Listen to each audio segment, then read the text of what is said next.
Welcome to the Madison Miller Podcast. Today is Wednesday, August 23rd, 2023. Today, we will recap the baseball from yesterday as well as soccer and the WNBA. Look ahead to everything going on today. We have the Tour Championship to make a pick for, NFL guard rankings, news and notes, and best bets. So a little bit of a shorter show today. We'll start with baseball like we've been doing all summer long. But it won't be for long, though, because college football's starting, and so it's the NFL, obviously, but baseball's number one on the agenda in terms of the order of the show. Tigers over the Cubs, 8-6. Rays over the Rockies, 12-4. Phillies over the Giants, 4-3. Blue Jays over the Orioles, 6-3 in 10. Pirates over the Cardinals, 6-3. Nats over the Yanks, 2-1. Guardians over the Dodgers, 8-3. Braves over the Mets, 3-2. Astros over the Red Sox, 7-3. Brewers over the Twins, 7-3. Mariners over the White Sox, 6-3. Reds over the Angels, 4-3. A's over the Royals, 5-4. D-backs over the Rangers, 6-3. So best bet was a loser. And the Marlins over the Padres, 3-0. All right, 12:30 this afternoon. Cardinals, Pirates, Zach Thompson and Luis Ortiz. Cardinals are probably favored, I would think. But I could be wrong. Minus 126, Pirates plus 108, over under 9.5, over is even money, unders minus 122. Cards minus 1.5 is plus 118, Pirates plus 1.5 is minus 142. That's a tough one, but let's go with Pittsburgh plus 108 to win outright against St. Louis as a home dog. 1 o'clock, you have the Cubs and the Tigers. Jamison Taillon and Tariq Skubal. Tigers minus 124. Cubs plus 106. Over under 8. Overs minus 114. Unders minus 106. Cubs plus 1.5 is minus 194. Tigers minus 1.5 is plus 160. So for this one, I like over 4.5 Tiger runs, plus 118, only because I don't think Jamison Taillon's good.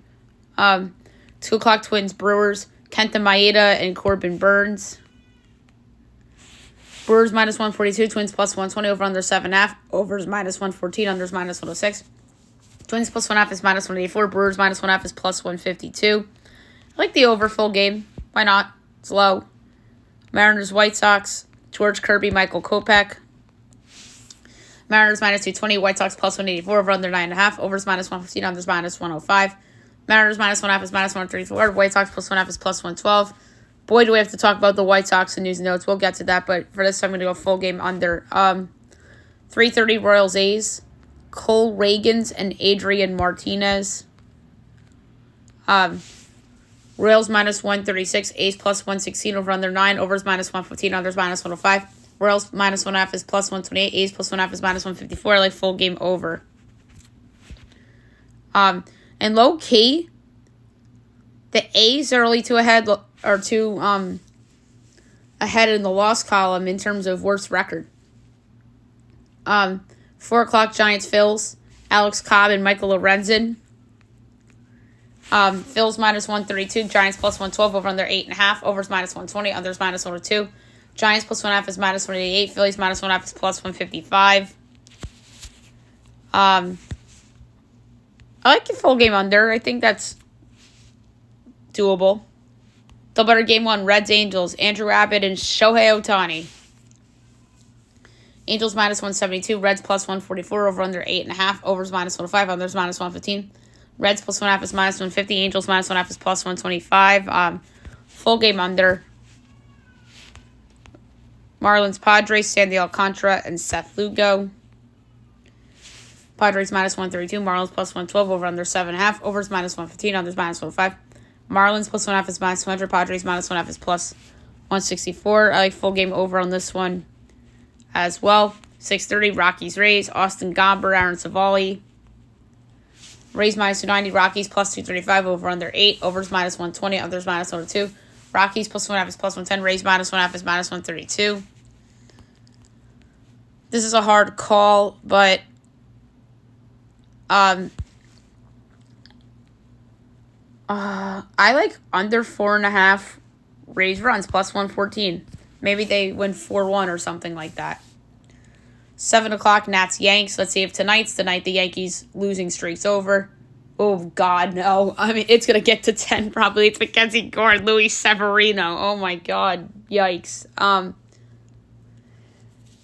Yanks minus 142, Nats plus 120, over under 8.5, minus 10 each way. Nats plus 1.5 is minus 176. Yankees minus 1.5 is plus 146. Full game over. Luis Severino, automatic full game over. Full game over, I would parlay with the Nats on the money line 100 times out of 100. You make a ton of money if you're betting against the Yankees as a favorite right now. Jays O's, Kevin Gausman and Jack Flaherty. Jays minus 130, O's plus 110, over under 8, overs minus 106, unders minus 114. Jays minus 1.5 is plus 130, O's plus 1.5 is minus 156. I don't understand the disrespect for the Orioles right now. 6-4 in their last 10.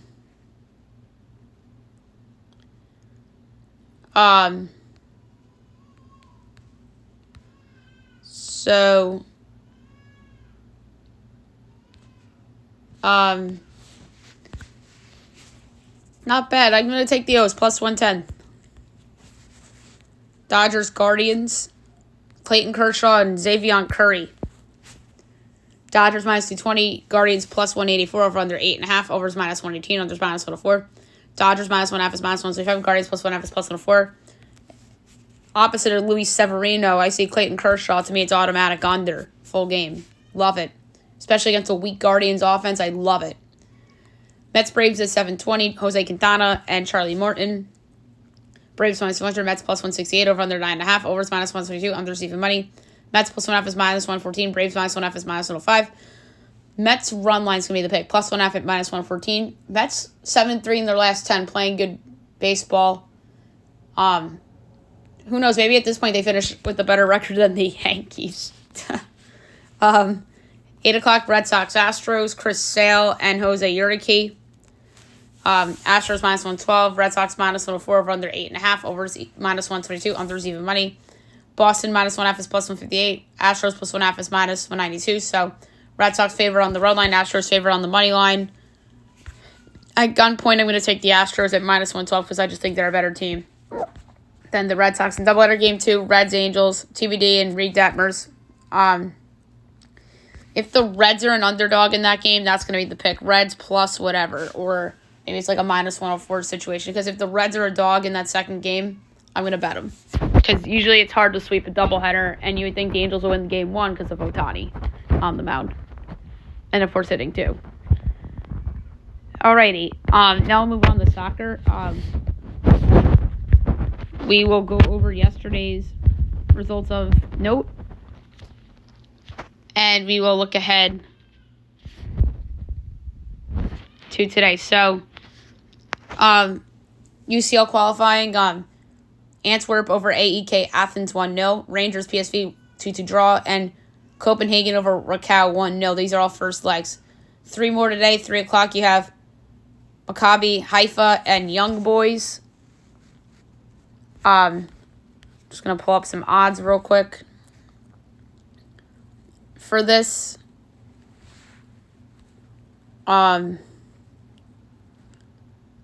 So the game's at 3.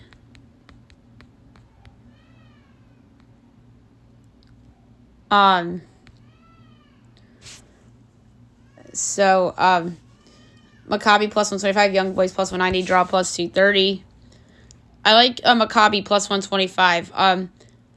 Braga and Panathinaikos. Braga minus 165.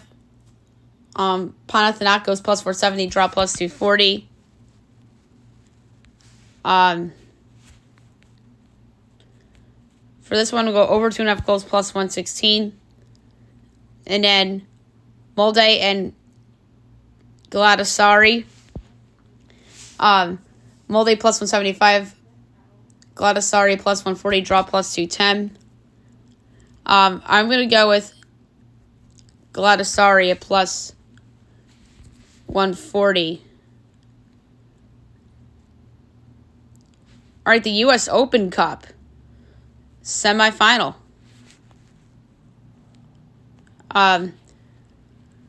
They're today. So these are big games. All right, 7 o'clock, you have Cincy and Miami. So messy. Let's go. Woo, against the best team in the league this year in Cincinnati. Miami's favorite plus 125. Cincy's plus 165, draw plus 270. Oh, my God. Listen, Messi and Miami are plus 850 to win the whole damn MLS Cup.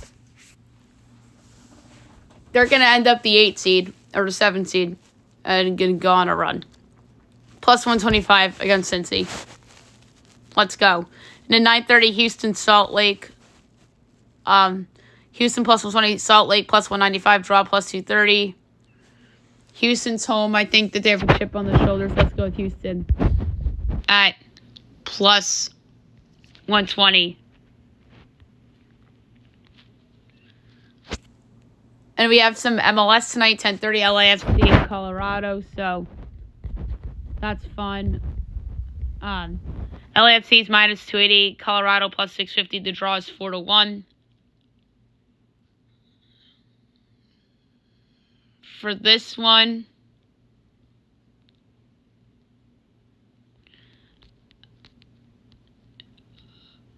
we're going to go with over 3.5 goals at plus 164.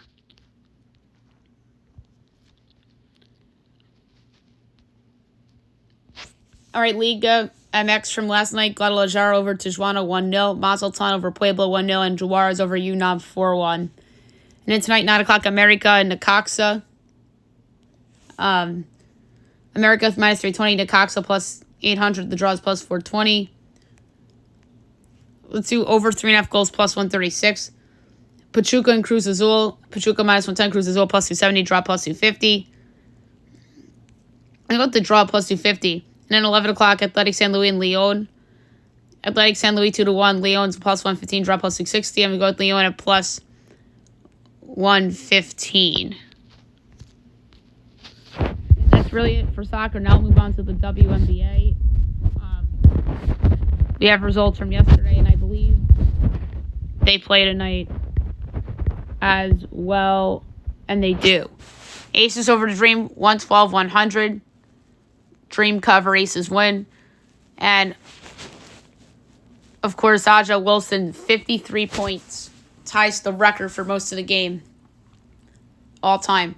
Sun over the Mystics, 68-64. Sky over the Storm, 102-79. And the Lynx over the Wings, 91-86.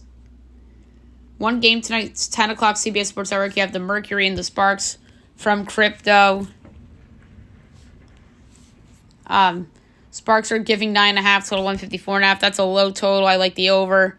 I think there's going to be more points in this game than people expect. So I'm going to go over 154.5 at minus 108. Okay, now move on to golf. We have the Tour Championship coming our way beginning tomorrow.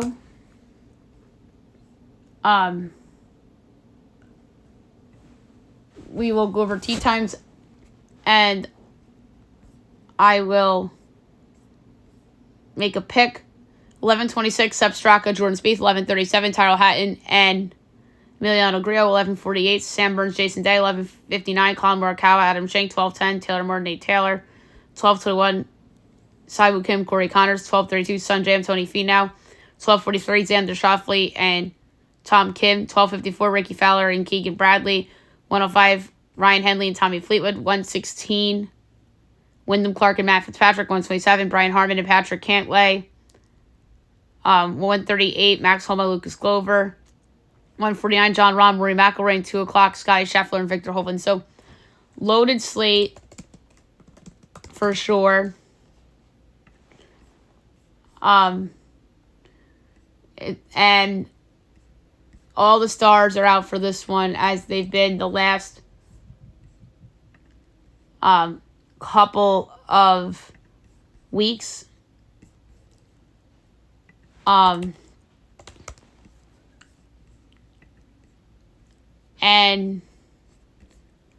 you know me, I like to go for like a outside the box or a value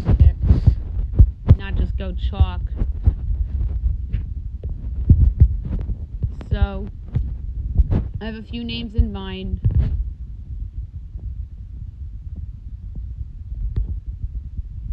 And the direction I'm going to go in, 18-1. I'm going to lay a fifth of a unit on it. Patrick Cantlay.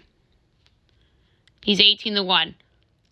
And I'm going to lay a fifth of a unit on it for him to win the 2023 Tour Championship. So that should be a lot of fun. Okay, now I'm going to do my NFL guard rankings for the season. So yesterday we did tackles. Monday we did tight ends. Tomorrow is going to be centers. Defensive tackles are going to be Friday. So we're going to be doing this exercise for all the positions up until early in the following week. So without further ado, here we go. 64, Tremaine Ankrum, Jr., Rams. 63, Malasala Amuve Lalu, Ravens. 62, Alex Bars, Raiders. 61, Spencer Buford, 49ers. 60, Kenyon Green, Texans. 59, Andres Pete, Saints. 58, Cam Jurgens, Eagles. 57, Ben Barch, Jaguars. 56, Will Fries, Colts. 55, Phil Haynes, Seahawks. 54, Daniel Brunskill, Titans. 53, Liam Eichenberg, Dolphins. 52, Cesar Ruiz, Saints. 51, Ben Bredesen, Giants. 50, Cordell Volson, Bengals. 49, Dylan Parham, Raiders. 48, Ed Ingram, Vikings. 47, Cole Strange, Patriots. 46, Aaron Banks, 49ers. 45, Brady Christensen, Panthers. 44, Sadiq Charles, Commanders. 43, John Runyon, Packers. 42, Steve Avila, Rams. 41, Cody Mock, Buccaneers. 40, Matt Bergeron, Falcons. 39, Osiris Torrance, Bills. 38, Peter Skoronski, Titans. 37, Zion Johnson, Chargers. 36, Elijah Wilkinson, Cardinals. 35, Mark Glowinski, Giants. 34, Graham Glasgow, Lions. 33, Will Hernandez, Cardinals. 32, Ben Powers, Broncos. 31, James Daniels, Steelers. 30, Jamari Sawyer, Chargers. 29, Matt Feeler, Buccaneers. 28, Jonah Jackson, Lions. 27, Austin Corbett, Panthers. 26, Damian Lewis, Seahawks. 25, Connor McGovern, Bills. 24, Lincoln Tomlinson, Jets. 23, Nate Davis, Bears. 22, Alex Kappa, Bengals. 21, Robert Hunt, Dolphins. 20, Ezra Cleveland, Vikings. 19, Landon Dickerson, Eagles. 18, Sam Cosmi, Commanders. 17, Tyler Smith, Cowboys. 16, Trey Smith, Chiefs. 15, Elgden Jenkins, Packers. 14, Elijah Vera Tucker, Jets. 13, Quinn Miernes, Broncos. 12, Kevin Saitler, Ravens. 11, Brandon Scherf, Jaguars. 10, Isaac Samalo, Steelers. 9, Tevin Jenkins, Bears. 8, Joe Thuney, Chiefs. 7, Mike Onwenu, Patriots. 6, Shaq Mason, Texans. 5, Wyatt Teller, Browns. 4, Quentin Nelson, Colts. 3, Joel Bitonio, Browns. 2, Chris Lindstrom, Falcons. And number 1, Zach Martin, Dallas Cowboys. My big takeaway from doing the guards, it's a weaker position than it's been in the past.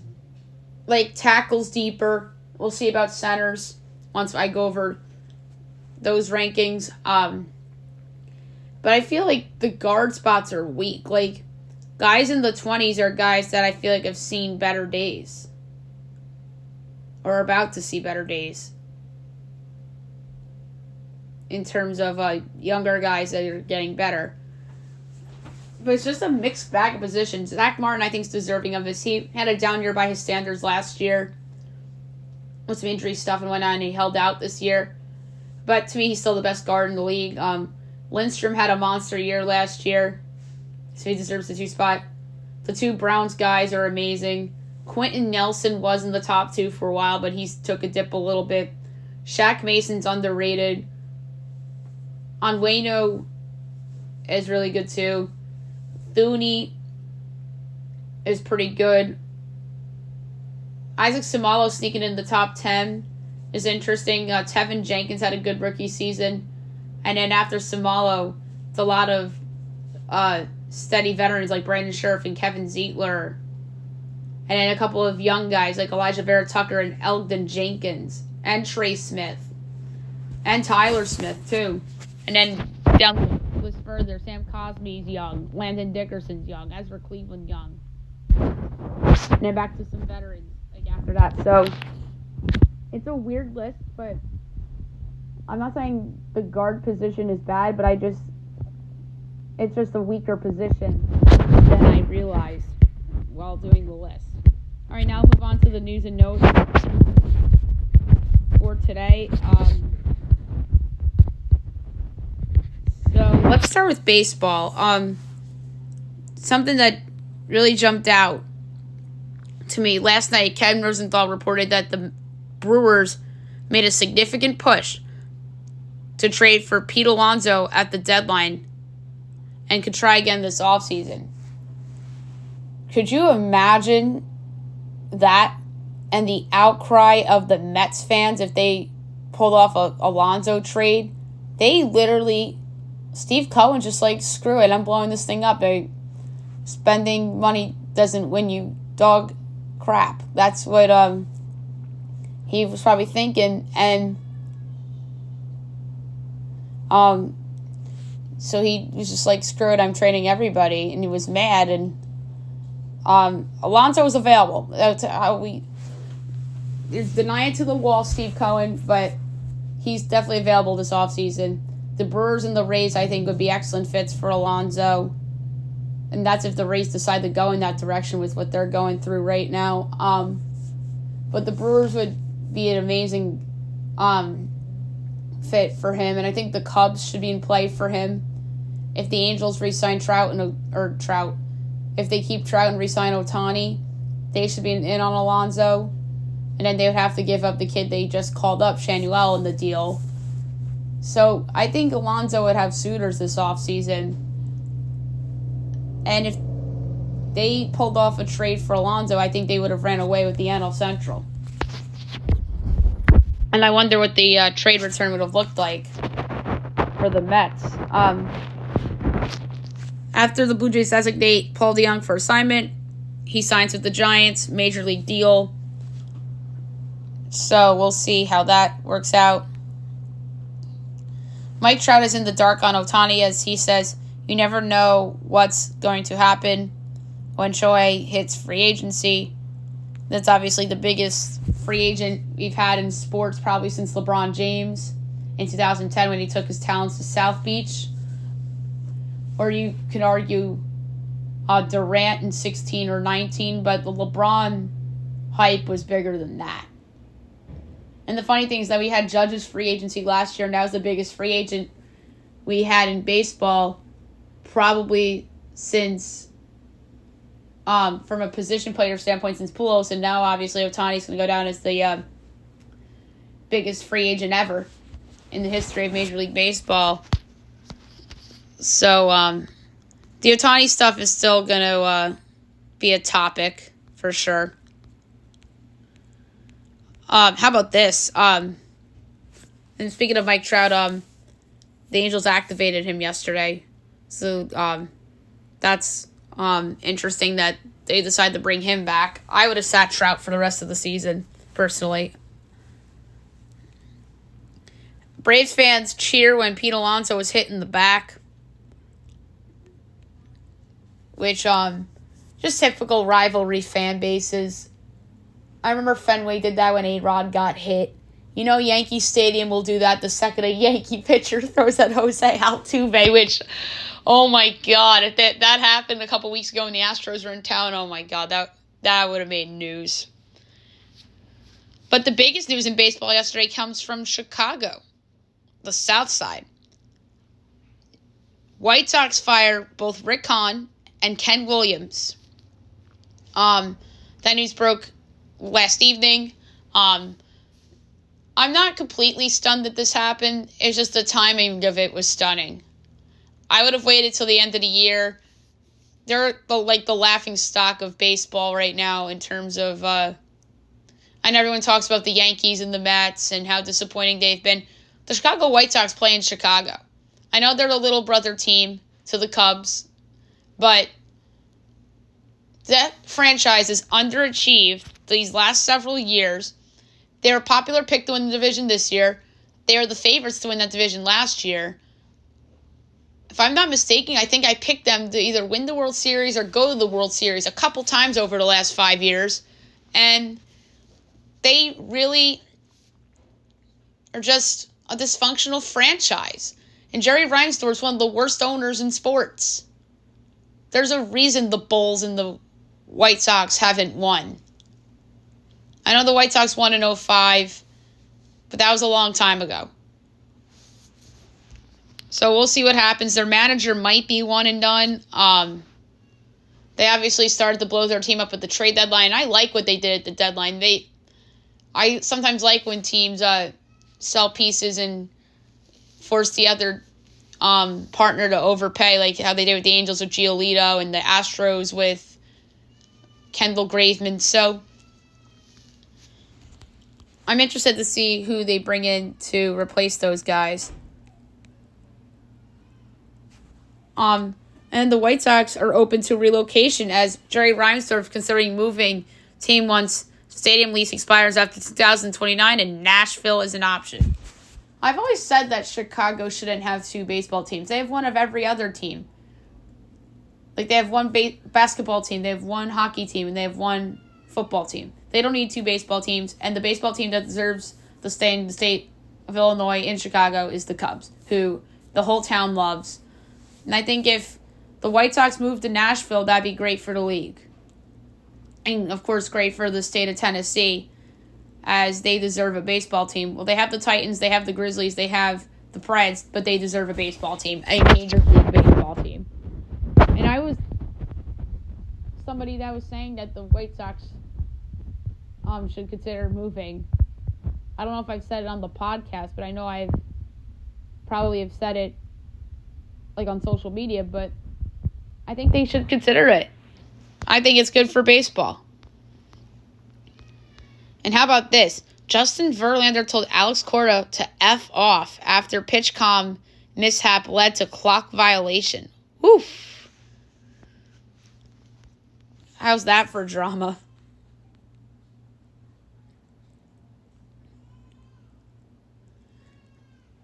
So the Royals are supposedly getting a new park as Casey drops images of 2 possible stadium locations for a new ballpark. They probably won't move in terms of city, but they'll stay in Kansas City. And this is something really cool. So, Padres catching prospect and 17-year-old Ethan Salas first hit in Double-A was a walk-off. So that's really cool. Good for him. And maybe he's in the big leagues next year. And he's going to be 18 next year, which is crazy. Some football. Jackson Smith and Jigba may still be ready for the start of the season after having wrist surgery yesterday, so we'll see about that. Terry McLaurin may be able to play week 1 after exiting the preseason game against the Ravens with turf toe. So we'll see about that. The Raiders will not trade Josh Jacobs as the team continues to show no interest in dealing Josh Jacobs amid holdout. I think they are going to eventually trade him at the deadline when they are like 1-7 at the trade deadline.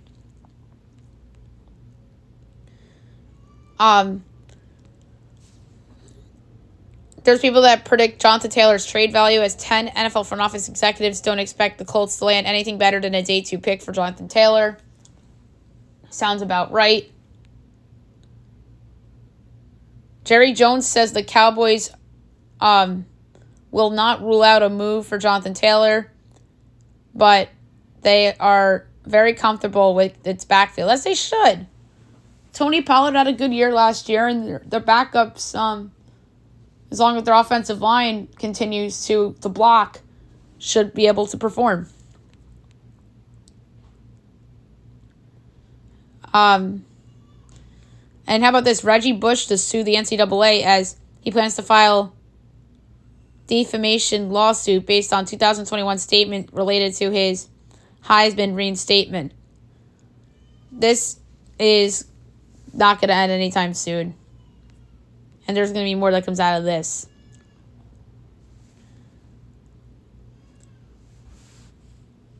(2024's number 4 defensive lineman, Edric Houston, commits to Ohio State over Alabama and Georgia and others. So, good get for Ohio State for 2024. Some basketball stuff. James Harden fined $1,000, or not $1,000, $100,000 by the NBA for calling Daryl Morey a liar. I'm not surprised. And then the Players Association intends to file a grievance to an arbitrator in contest of James Harden's fine. So we'll see how that plays out. The Magic to sign Mac McClung as he gets a partially guaranteed deal with the Magic. Lonzo Ball calls out Stephen A. Smith as he says that he can't get up from sitting position. Oh my God. Yikes. You know Stephen A. is going to have something to say about that.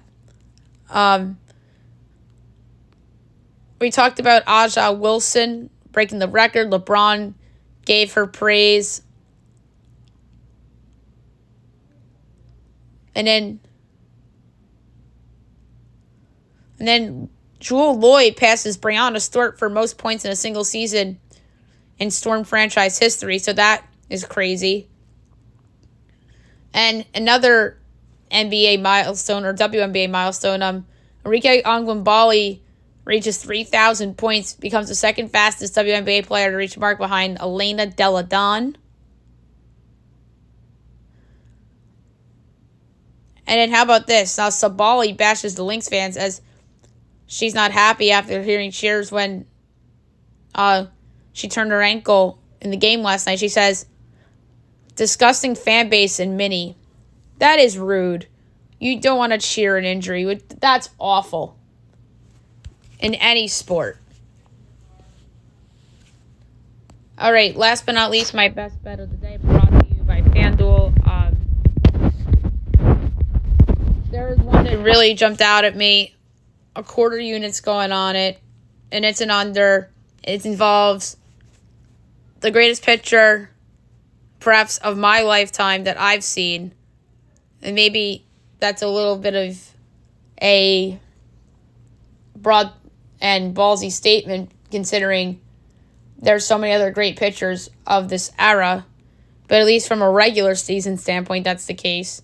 But I'm going to go under 8.5 in Dodgers Guardians. I said it earlier. I just feel very strongly about Clayton Kershaw still to this day against a weak offensive team. So I'm going to go with under 8.5. I'm going to lay a quarter unit on it. The minus 104 Dodgers Guardians for best bet. So that's it for the show. I'll be back tomorrow recapping everything, looking ahead to everything tomorrow. Tomorrow we'll do center rankings. So that should be a lot of fun too. Hope you guys have a great day, everyone.